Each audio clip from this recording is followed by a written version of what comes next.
23 days away from the 2024 presidential polls. Hashtag Stop Galamsey now still on. You're welcome to Newsnight. Tonight, minority in parliament demands full-scale probe and prosecution of company alleged to have repackaged 22,000 bags of expired rice and distributed same to senior high schools across the country. Where there ought to be prosecution. The company laments. I have intercepted documents where they have admitted to their wrongdoing and agreed to pay a fine, a paltry fine of 100,000 cedis. Well, all institutions concerned have so far declined speaking to us, but we'll get to hear from the Education Ministry on this. Also tonight, the reasoning behind the 5-2 Apex Court decision ready. The 109-page ruling says an MP seat can only be vacated if they switch political parties in Parliament. Plus, why Justice Amadou Tanko believes the decision is an aberration to the established and accepted judicial position of the Apex Court. We want to stay for extracts of the reasoning of the views of the justices. An electoral commission tonight commences nationwide transfer of parliamentary ballot books to the various holding centres across the country. So far, so good. At least we have our eyes fixed on the ball. Satisfied? Oh yeah, it's okay. You can see a couple of constituencies are done. And in business, Chamber of Petroleum Consumers projects marginal reduction in fuel prices at the pumps in the coming days. In sports, Niger thrashed Sudan to hand Ghana lifeline in AFCON 2025 qualifiers. And then we have our constituency lens. The battle for Ayawaso Central parliamentary seat heats up as voters pile pressure for a stronger city and a robust economy, with both NPP and NDC vowing to capture the seat. Somebody should prompt our vice president that we did not vote for him for what? Digitalization. Apps can't do anything for us. For now, what we need is food on the table. Plus, we hit the campaign trail, and former President John Dramani Mahama is at it again, taking on President Akufo-Addo.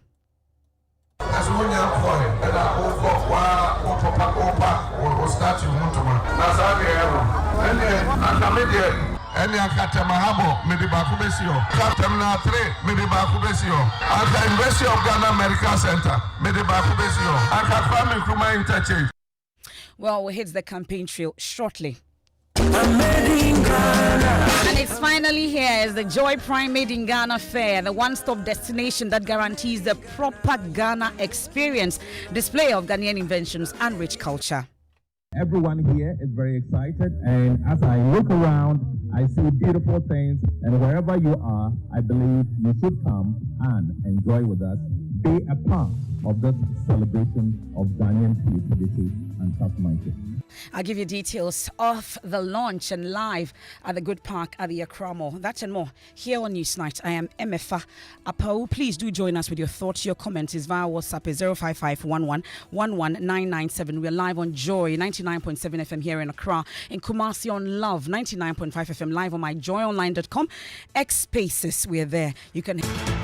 And tonight we start off with that story that's got many parents concerned. Parents, guardians alike have been hitting us about the safety of their children at the various senior high schools, because tonight the minority in parliament is also demanding a full-scale probe into allegations that a company has repackaged 22,000 bags of expired rice and distributed same to senior high schools and some school feeding caterers across the country.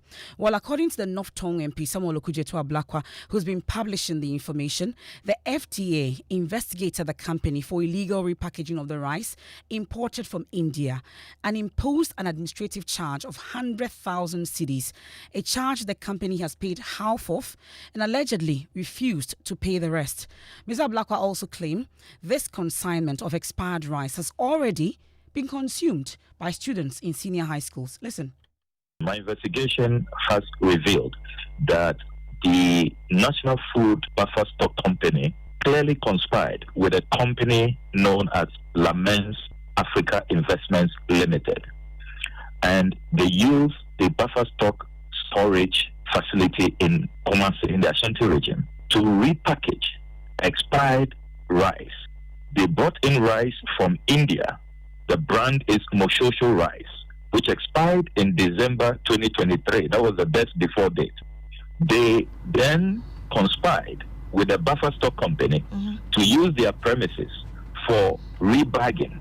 So they obtained different bags this time with the inscription ECOWAS, made in Ghana rice, without an expiry date. And they transferred the expired rice into these bags. Fortunately, there was a tip-off to the Ashanti Regional Police Command and the FDA. Right. They moved in and sought to prevent the whole criminal conduct from continuing. So the police closed down the place. I have intercepted letters that the Ashanti Regional Police wrote to the FDA asking that the samples that they had retrieved from this criminal enterprise be tested. Will you believe that before the test results will arrive from Accra FDA on the 6th of February, instructions came from above that the expired contaminated rice should be distributed and sent to the schools. So as we speak, all the 22,000 bags of rice that the police sought to contain and confiscate have been sent to the schools. And I have the distribution list where schools, including my own alma mater, Presec, signed and received these rice. Well, Mr. Ablakwa, who is also the former Deputy Minister for Education and currently chairing the Parliament's Assurance Committee, says the company and other players found to be culpable in the distribution of these alleged expired rice to schools must be dealt with in accordance with the law. We are at a point where there ought to be prosecution. The company laments. I have intercepted documents where they have admitted to their wrongdoing and agreed to pay a fine. A paltry fine of 100,000 cedis when you have jeopardized the health of thousands of Ghanaian students.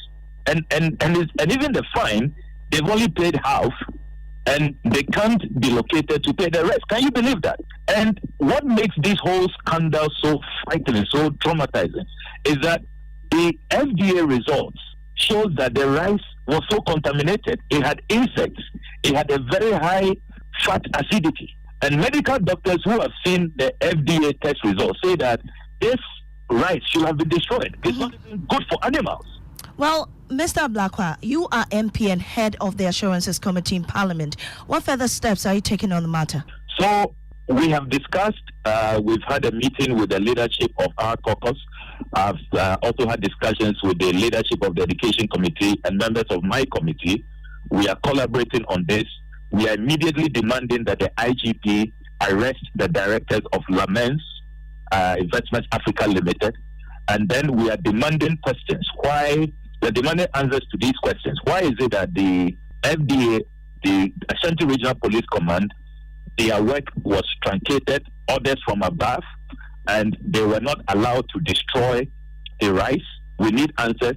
Why did the Food and Buffer Stock Company conspire with Lamens to use their premises for this criminal enterprise?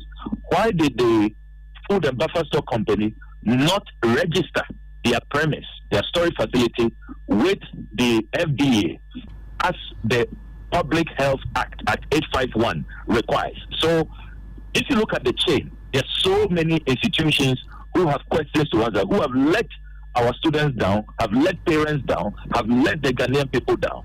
And in the next few days, we are going to be demanding answers to these questions. That's the North Tongue MP, Samuel Okujeto Ablakwa, who is also the chairman of the Government Assurances Committee in Parliament. A number of institutions and companies have been mentioned in this particular interview we had with my colleague, Mami Sinyamiche Thompson, on the Midday News. And the National Food Buffer Stock Company, at least Key, we've been speaking to them. We've been hearing, trying to actually reach them, I should say. And as it stands now, they say they will not comment for now and will put out a statement in due course.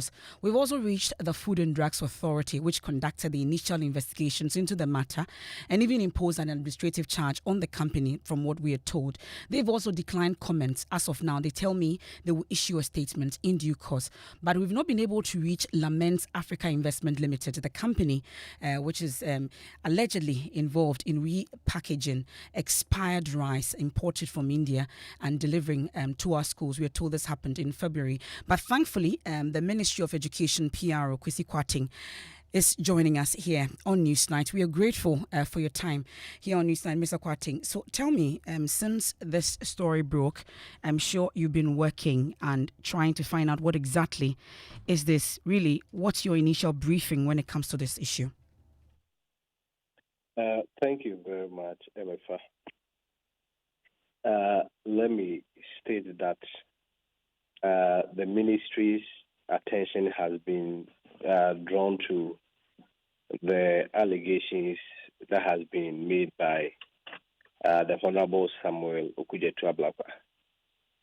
Of course, in the face value, I must admit that there's a positive feedback for the Ministry of Education in terms of how we can be able to use this feedback to be able to improve our services so far as education is concerned. It is important that we reiterate that we take these allegations very seriously. And even based on that, we have immediately commenced a full investigation into it. It is important to understand that the ministry by itself do not engage in food distribution and supply, and that the agencies that are responsible for these activities has to do with the National Food and Buffer Stock Company, NAFCO, and the Ghana Commodity Exchange. As of now, we have reached out to these agencies that are responsible for the supply and distribution of food to senior high schools, particularly with regards to buffer stock. And we are jointly looking into the concerns or the matters that has been raised. Of course, we need certain responses from them. We need some commentary from them, even administratively. Of course, on that note, we also even call on state institutions, particularly the Ghana Police Service and all other relevant state institutions, to also commence same investigation so that it does not necessarily become a one-party investigation affair. But the most important thing is that we take the feedback as a very positive feedback. We are glad that the Honorable Samuel Okudzeto-Ablakwa is bringing this to our notice, and we are working on it. Indeed, we assure parents, guardians, and the general public that the ministry remains committed in protecting the health and safety of our students. Those are the care, irrespective of where they find themselves, whether at the junior high school, the basic school, and the senior high schools. And consequently, we'll pursue this matter and ensure that the safety and well-being of our students stands paramount. At no point will the Ministry of Education countenance on some of these unscrupulous activities, no matter who is involved or who is behind. Most important thing is that we are very much convinced that at the end of the investigation, we should be able to get to the bottom of this, and if necessary, pierce the veil and get to know the individuals or the personalities behind this unscrupulous activities that has happened. But of course, Kwesi, in getting to know the unscrupulous persons that you talk about, how about starting with Laments Africa Investment Limited, the company we're told are the heart of this particular controversy? Have we reached out to them? What exactly is your story? Have we heard anything? Do they actually distribute food to these schools? What shows that it is not happening now as we speak? Have we reached out? What exactly are they telling the ministry? Yes, so like I indicated earlier, the Ministry of Education, it is not within our mandate to even engage food suppliers. I know that, but you should be concerned that suppliers are actually sending expired food to schools. Our children are eating it. So I'm asking if we've actually reached out to Laments Africa Investment to start with as part of your initial or preliminary investigation. That is why I indicated that the agency responsible for dealing with Laments and all other associated suppliers, we have quickly reached out to them. That is the buffer stock. For now, what I can say is that we have reached out to buffer stock, we have reached out to GCX, and we have commenced investigation into that. That, for me, has to be the preliminary comment that we can make to this. And like most importantly, I indicated, we are committed in getting to the bottom of this. I'm excited that ultimately other state institutions are also interested in this matter, because clearly, I mean, on the face value, assuming the concerns or the allegations that has been raised are valid, then it's a purely criminal matter, which I am very certain that we collaborate with the Ghana Police Service to be able to make sure that we bring the perpetrators to book, and all of them also face the full rigors of the law. Well, at the end of the day. As we speak, Kwesi, just before we came on air, a few parents were here today asking about the safety of their children in schools. Have you been able to identify all the schools that may have consumed this expired rice? Are there specific actions that will be taken? Are we checking the stock that they have today? Is it that it is still not happening? Have we checked? What exactly is the situation? I mean, like rightfully as you broke the story, these are allegations that has been leveled. Of course, I'm unable to dispute the fact that has been raised, particularly when I don't have any counterfacts to it. But most importantly, until investigation concludes, you are unable to respond to, I mean, some of these very valid questions that you raised. And I'm sure it is even a more reason why the ministry itself has taken it upon itself to also commence investigation into it. Other than that, I will just be speculating and creating assumptions that will not be based on any concrete evidence or fact. And I am assuring you, I'm assuring Ghanaians, I'm assuring the general public that this is a very important and urgent issue, and we are going to look into it and make sure that we get to the bottom of it and brief the public accordingly. Because, I mean, at no point should any person, any organization, any company be engaged or involved in this. If we have the opportunity to be working with government through the buffer stock company, I do not agree that should become a license for you not to only exploit government and even the students, but also to harm them, assuming without admitting those allegations are founded.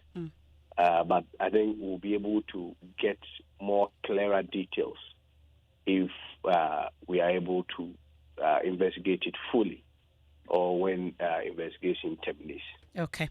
We're grateful, and definitely this is a story that we'll be watching closely. Kwesi Kwarteng is the PRO of the Ministry of Education. Thank you so much for joining us. Thankfully, we also have the National Secretary of the Conference of Heads of Assisted Schools, Primus Barrow, also joining us. We're grateful for your time here on Newsnight, Mr. Barrow.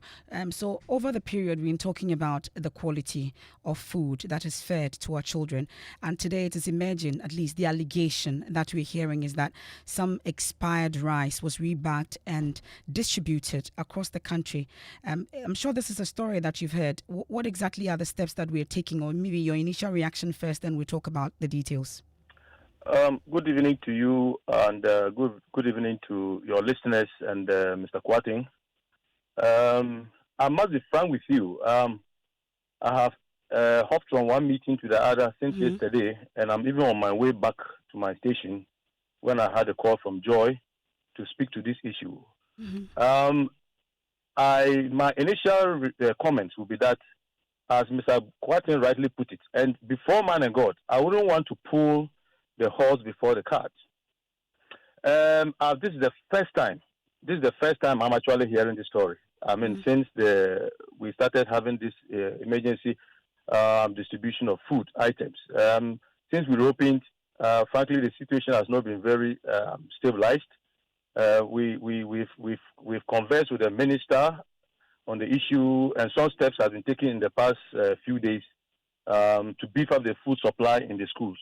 I myself, it's just only yesterday I received a number of bags of rice, and I have not reached the school, and I have not seen what has been supplied.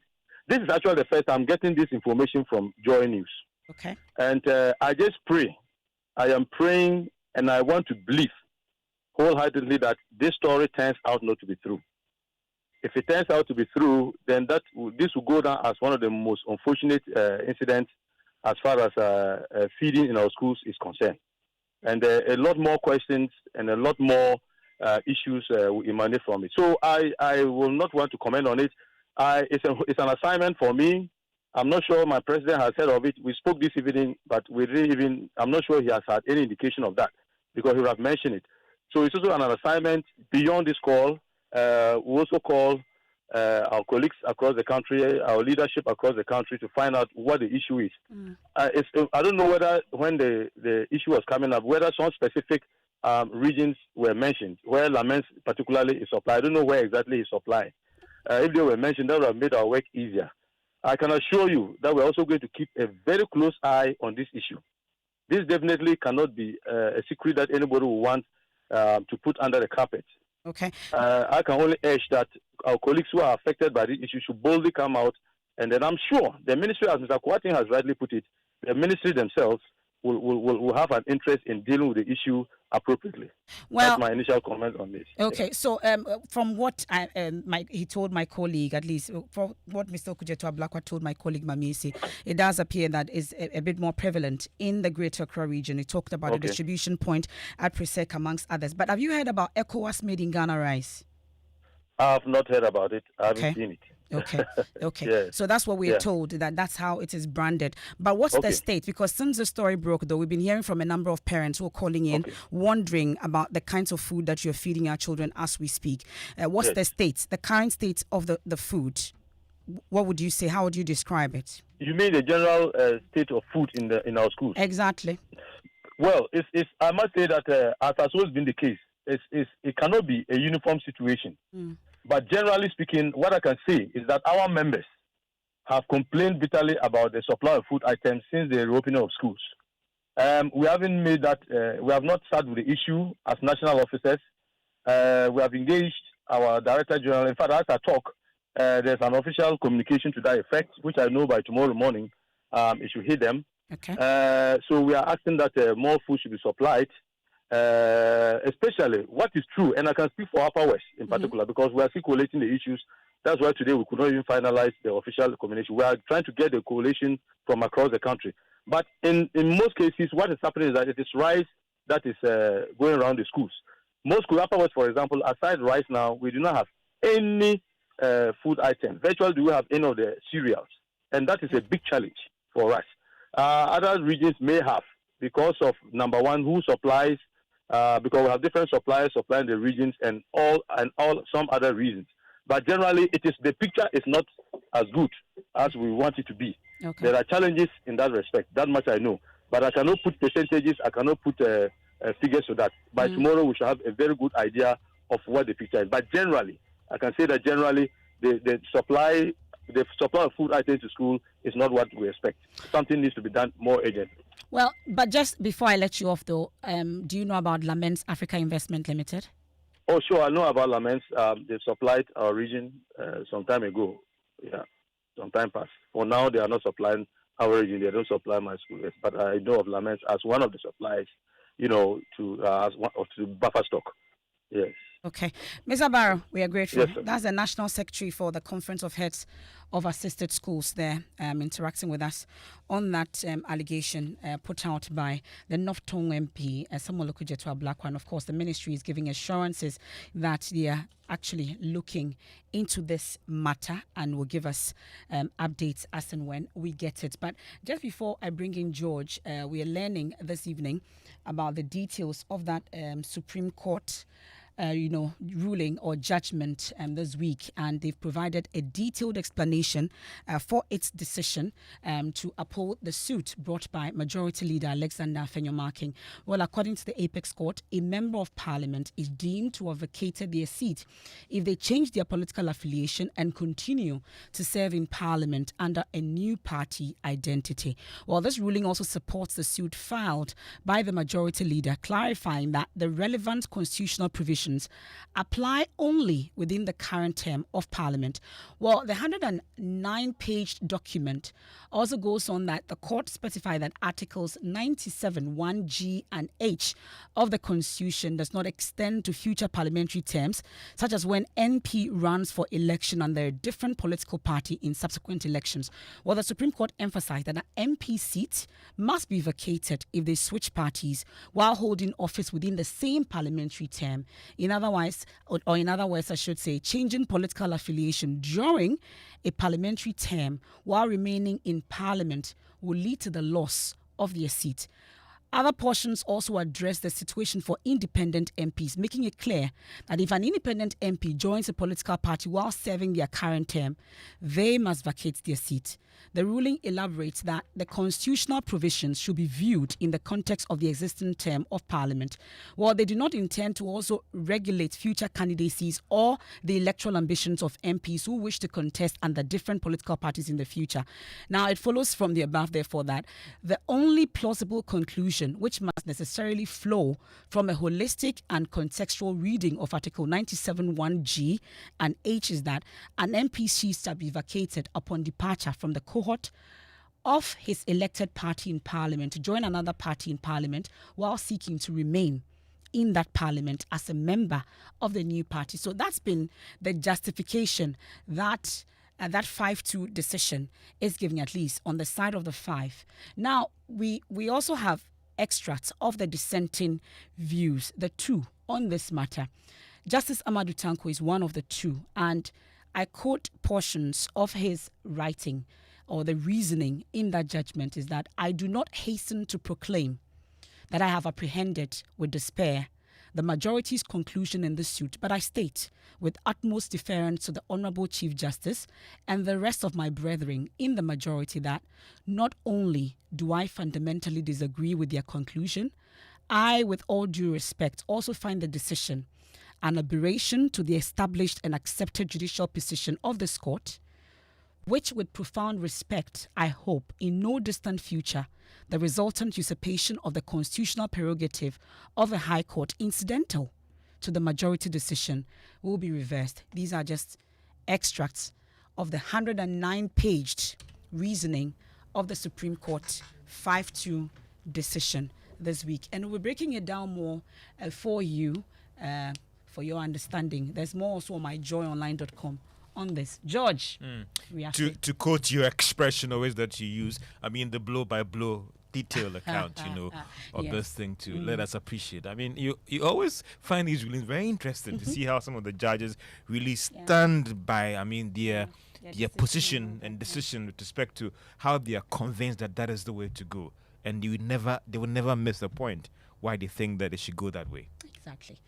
Well, MFA coming up in business, Chamber of Petroleum Consumers projects marginal reduction in prices of petroleum products at the pumps in the coming days. And cedi strengthens further against the dollar as Bank of Ghana continues with improved market support program. The business news on Newsnight is brought to you by MTN Business. Welcome to the new world of business. Kingdom Books and Stationers and Tanks and Pepsodent, Herbal and Charcoal. You're welcome back to Business on Newsnight. Now, the Chamber of Petroleum Consumers is projecting some marginal reduction in fuel prices in the coming days. Fuel prices should be expected to be reviewed from the 16th of this month in line with the bi-weekly adjustment of prices. Now, if that happens, it could be the first time in several months that prices have gone down at the pumps. Duncan Amo is the Executive Secretary of the Chamber. For the coming window in the second window in November, prices at the pumps, from what we have gathered, the data available to us now, indicates that fuel prices could ease between about 3 to 5% across board. But again, this would definitely be on condition that the cedi does not depreciate any further from where it is currently. Duncan Amwa is the Executive Secretary of the Chamber of Petroleum Consumers, and talk about the local currency. The city continues with this good run against the dollar for the fourth day running this week. But what is accounting for this, and is this sustainable? There's more in this report. Some of the commercial banks are linking this development to improved dollar support coming from the Bank of Ghana. Local currency, which was actually depreciating every day from last month, has seen some sudden turnaround. From this week, its rate of depreciation has slowed significantly, while in some cases, it has posted some stability against the US dollar. The central bank has also been very heavy on the market in terms of dollar support. The Bank of Ghana has used several options available to offer dollars to the commercial banks and businesses. One can talk about the spot option as well as the 7-day dollar sale. All these measures have improved dollars on the market to deal with the liquidity concerns last month. Economist Professor Lord Mains, on his part, has told Joy Business that he thinks we've seen the worst for the cedi already for the year. He's therefore expecting some good run in the coming days. The high demand for Christmas import appears to be slowing down. Bloomberg News portal, for instance, puts the amount that has been pushed onto the market by the Bank of Ghana during this period as around $240 million. And that is a Business Desk report. Now, is the issuance of treasury bills in the coming days under threat? Now, that's the question on the minds of a lot of market watchers. Now, this was after the Office of the Attorney General was there with an application seeking to stop government from raising funds through treasury bills unless it secures prior approval from Parliament. Now, private legal practitioner Jonathan Amable tells Joy Business he expects government to put a freeze on all fundraising activities through this route. The Supreme Court has already held that treasury bills and bonds are borrowings. In the case of Paco against the Attorney General, the Supreme Court has already held that. And the further thing is that when you have the treasury bills and the bonds, the Supreme Court has held that any contract which is concluded in contravention of Article 181 is void. And nobody can derive any benefit from it. So, Counsel, has the registry given a date to begin hearing? No. So the practice of the Supreme Court nowadays is that you file your application when the Attorney General is served, then the registrar will now issue a hearing notice with a date for the hearing of the application. The bailiffs have confirmed that the government has been served, and so we are expecting that tomorrow there wouldn't be any activity in terms of issuing treasury bills for settlement on Monday until the court has been able to determine the matter. So will you cite the Attorney General for contempt of court if they go ahead to issue bonds? I mean, I will consult my lawyers if the government should go ahead and do that. But I mean, recent history has shown that the government, if you look at what happened with Parliament and all of that, the government, they understand the situation that once the application is filed, their hands are stayed. So I don't think it will come to that. Jonathan Amable is a private legal practitioner who has taken government to court over the issuance of treasury bills unless it secures approval from Parliament. Speaking to my colleague Pius Kojubaka on Marketplace on Joy News this afternoon. Now, Absa Bank Ghana is making commitment to reverse the global perception on business ethics and sustainability, which indicates that many employees have no proper ethics at their work environment. Managing Director of Absa Ghana, Edward Bochi, says that the situation is a setback. He's been speaking at the Business Ethics Network Conference closing session in Accra today. The Global Business Ethics Survey, 87% of employees do not think that the workplace culture has high ethics. 87%. Now, that is a big number, and clearly it speaks to the work that needs to be done if we are going to achieve our aim of ensuring that there's ethics in business. However, this challenge does also present to us opportunities. Opportunity for us to take the lead and to make a difference in the institutions in which we do work. Managing Director of Absa Ghana, Edward Boche, if you should turn attention to the stock market and if you are holding the shares of MTN Ghana, it was up by 3 pesos today, and at the end of trading, each share is now worth 2 Ghana cedis 36 pesos. If you've also invested on the Ghana Stock Exchange, the returns is now more than 48%. Now, that could be the best return on the market today compared to other investment instruments in the country today. And that's all for business on Newsnight. Back to you, or come to Daniel Cranton with sports. And have any good news for Ghana? Yeah, Niger is thrashed Sudan 4-0 to move above Ghana into third place in Group F of the AFCON qualifying. Sudan, who needed just a point to secure qualification to the competition, will now have to avoid defeat against Angola to qualify for the AFCON. The result comes as a boost for Ghana, who take on Angola tomorrow night, needing a win to keep their chances alive. Any result other than a win in tomorrow's game will end Ghana's chances of booking an 11th straight AFCON appearance. Now, the Black Stars, they will hold their final training session at 8 p.m. tonight ahead of tomorrow's game against Angola in Luanda. All 23 players are expected to be present after defender Ebenezer Annan joined the team earlier today. Kickoff for tomorrow's game is at 7 p.m. And MFA will need the prayers of every Ghanaian. Our prayers, bar. Okay, we'll see how that goes. Thank you very much, Danny Cranton. I'll take you to the election headquarters pretty shortly, but we've been talking about that Supreme Court judgment and the reasoning behind that particular judgment. And we've been seeing a statement on the Facebook page of Thaddeus Sori, the lawyer for the Speaker, and portions of it reads, the Supreme Court's decision released this afternoon is interesting. The majority decision raises a number of legal issues. Since this is a public and not legal platform, I will discuss the most basic but fundamental issue for debate. In every case before the court's final judgment is based on the case presented to the court contained in the original papers filed by the plaintiff before the court. If the facts on which the plaintiff initially presented their case to the court changes and they want the court's decision to reflect the changed circumstances, they must formally change the original case by way of an amendment. The Supreme Court rules allow the plaintiff to amend their statement of case. And this particular reaction is titled, There is no order against the Speaker. And he concludes by saying, I'm sure you get to read the entire portion of it on my Joy Online and also on his Facebook page. It says there is no order saying that the MPs must be allowed in Parliament or order directing that Parliament recognize the said MPs as earlier ordered by the court contained in the majority decision of the court. The order staying execution of the Speaker's ruling is now spent. And he concludes by saying, so Mr. Plaintiff Tantalus, on my mind, I'm sure the lawyers and the legal brains know that. But let me take you to the election headquarters now.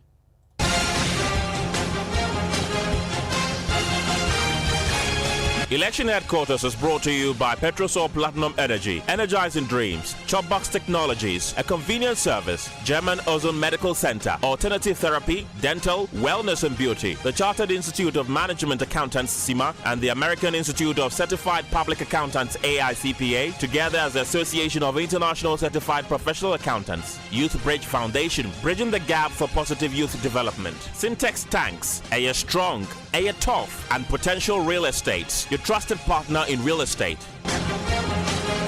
And with only 22 days until the presidential and parliamentary elections, voters in the Ayawaso Central constituency are intensifying pressure on political parties to present clear, actionable plans to address their top concerns: a resilient economy, a stronger city, enhanced security, and improved sanitation. In this edition of Constituency Lens, Carlos Caloni takes us to the heart of Ayawaso Central here in the capital.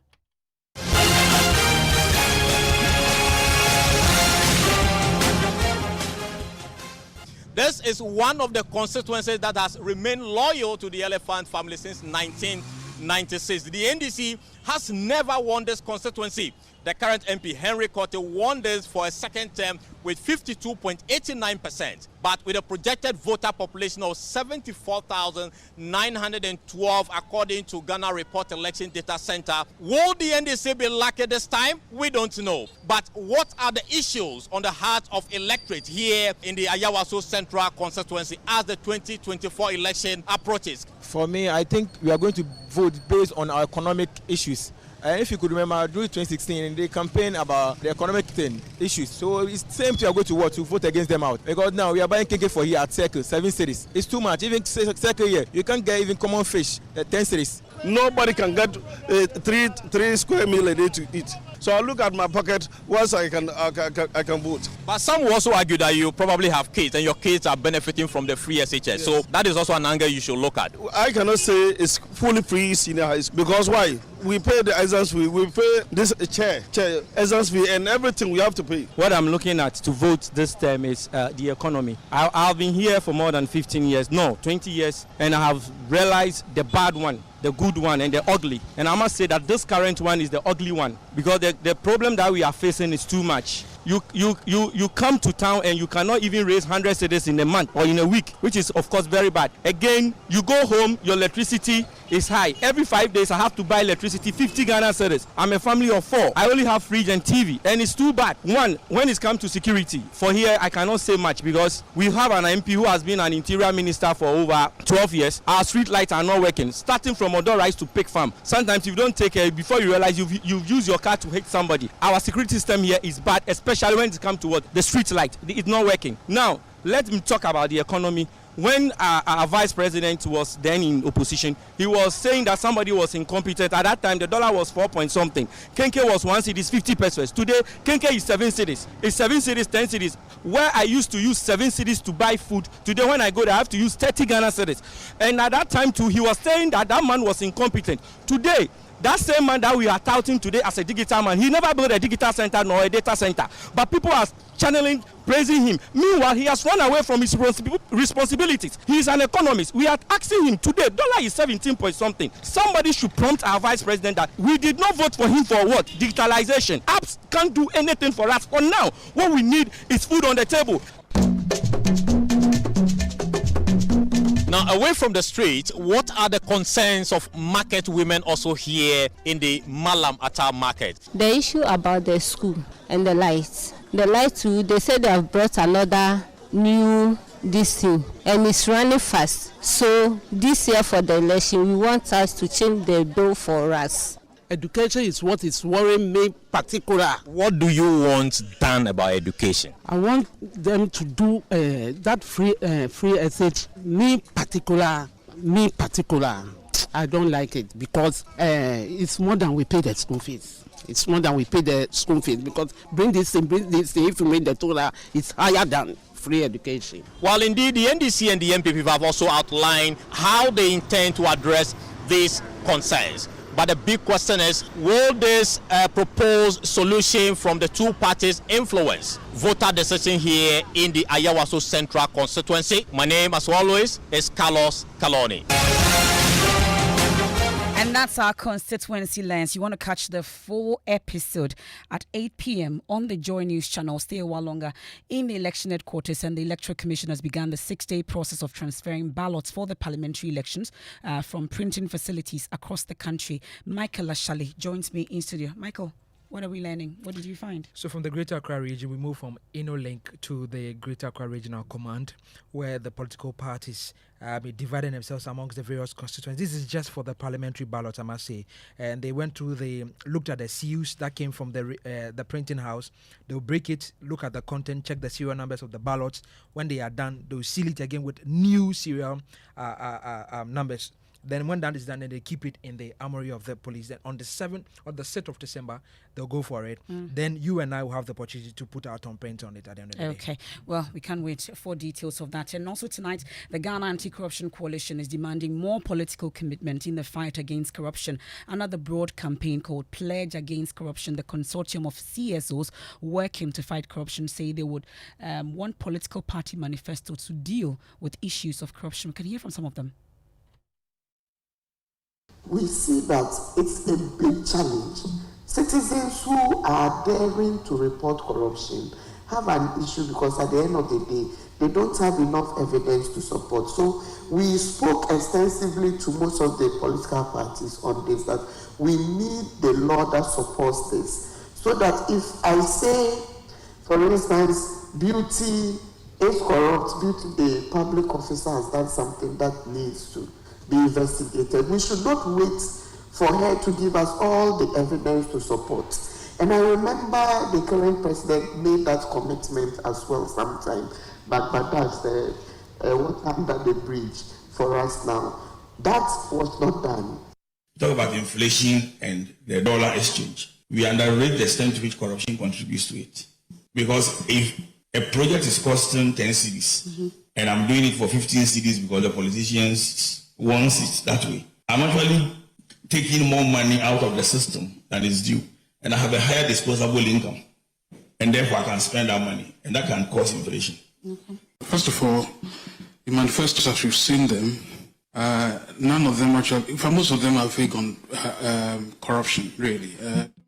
You had there Franklin Kujo. Earlier also you heard David Ofosu-Dorte and then Mary Ada. Well, today's forum is beginning to yield results as some of the political parties going into the elections have pledged to fight corruption if given the opportunity. The representatives at the Pledge Against Corruption Forum also pointed out to some unique constraints inhibiting the fight against corruption. And we have X Spaces tonight for your election headquarters, where we are focusing on the NPP. Blessed Sugan will be interacting with Richard Ahiagba on our X Spaces. You will want to catch that. Now on the campaign show, former President John Dramani Mahama has once again criticized President Akufo-Addo for a statue erected in his honor. The NDC presidential candidate says if he had focused on self-promotion like the president, statues of him will be seen everywhere across the country. Listen to him speak at the Western North region.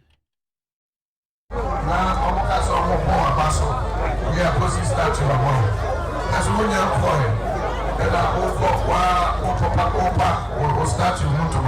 they know is building statues when you have not left office. It is your good works that should speak for you and earn you praise.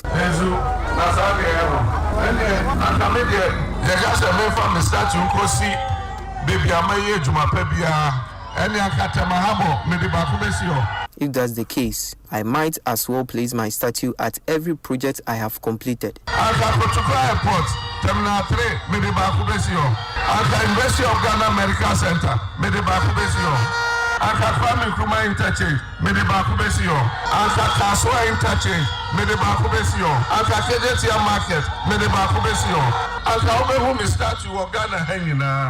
Look at where he, Akufo-Addo, has placed his statue around projects that are still unfinished. And so, baby, on this statue, you can see ya. And Juma Oya Wahonina on ye. Hospital, Amudi Kosi, hospital name, ye, yes, ye. Interchange now, yes, you know, China for no, ye. Tagrade Market Settle, Ejano, ye. A final pony runabout a statue, Nissis Odo, ye. For them, the damage done to the country seems to be enough. We, however, will protect what is left. Baby, almost say Druno. And that's former President John Dramani Mahama to the camp of the NPP, and the party's presidential candidate, Dr. Mahmoud Bawumia, continues to boast of the successful implementation of the free senior high school policy, saying that his government has proven doubters wrong. He's been speaking at a stakeholder engagement in Bosomtwe. Na said ya Ghana Aircono, na yenkoda bebre enya kwan enko senior high school. Na abeye sikasem. Secondary education was a very difficult thing for the poor. That is why the MPP decided to implement free senior high school. We have successfully implemented the policy, and we are seeing great results. Our doubters, we have proven our doubters wrong. The NDC didn't believe we can do this, but here we are. My government will do more to improve the free senior high school policy and also introduce new initiatives to make it better. Bako 5.7 million children across senior high school free. That's Dr. Mahmoud Bawumia. Now, let me give you a reason to get to the good park for the next 3 days. I'm made in Ghana. I'm made in Ghana. I'm made in Ghana. And it's finally here. It's the Joy Prime Made in Ghana Fair, and we had the official launch today, and it's been made possible by Joy Prime's Made in Ghana, which was officially launched. There over 90 business owners which are participating in the fair will promote and project their locally produced products and creations, and also attract potential investors. You know where to be the next 3 days. Michelle Ejekum joins us on the line. We are not talking big chef today. We are talking Made in Ghana Fair. Michelle, tell us more. Hi, Michelle. What's happening? You are at the Good Park shopping and shopping. Tell us more. Yes, so just like you said, we launched the Joy Prime Made in Ghana Fair earlier today, and since that time we've seen a number of people come in to shop. Trust me, from food to clothing to accessories, everything you need is here. And this is something I call, this is one I call the pre-sale for Christmas. Christmas is right around the corner, and we're thinking of buying our rice, our oil, all the clothing we want to wear for the Christmas parties. And here's where you can get all of them at discounted prices. Well, one thing I have seen that has stood out for me so far is beads. In fact, I saw the beads on a well-shaped mannequin, Wow. giving the hourglass figure. And I mean, I was like, okay, this is actually my second time seeing it. I thought it was a special, thing that is crafted for people, but I realized it's something on the market. So we have beads here, we have clothing, made in Ghana clothing here, handmade clothing are here. There are also plastics being displayed. There are products for hair, skin, everything is here, food and all. Okay. Now, tomorrow, we'll be having the happy hour. So after work, you're listening, make sure that you're passing by the Good Park. Come, let's have fun. So while you shop, we'll be having some music, food, and of course, the known DJs, people that we admire so much, the DJs that we admire. And I'm sure Mercury will be there. Yes, Mercury Okay. will be here. Okay. DJ Icon will also be here. We'll be playing through and through. On Fridays, how we love to have the Friday hangouts. We're going to do the hangouts right here at Good Park. And then on Saturday, we're going to have the fashion show that will be showcasing the Ghanaian-made fabric and designs that we do now for our engagements. And I'm weddings. told our general manager drove that electric vehicle on display there. Oh, yes, he did. Okay. I can't wait to have a test drive too. And more reasons why we need to be at the Good Park. Michelle, don't enjoy alone and don't shop alone. I'll join you soon. For the next 3 days, where to be, the place to be actually, is the Good Park for the Joy Prime Made in Ghana Fair. And we know that the Office of the Registrar of Companies is also at the fair to offer free expert advice to business owners as well. So it's the Joy Prime Made in Ghana Fair. Joy FM wants to own it, but it's a Joy Prime Made in Ghana Fair. The next 3 days at the Good Park. You can miss it. And that's how we end today's edition of News Night here on Joy 99.7 FM. Personality Profile with Lexis Bill is up next. We are hosting Nanekia Amen Sabunsu.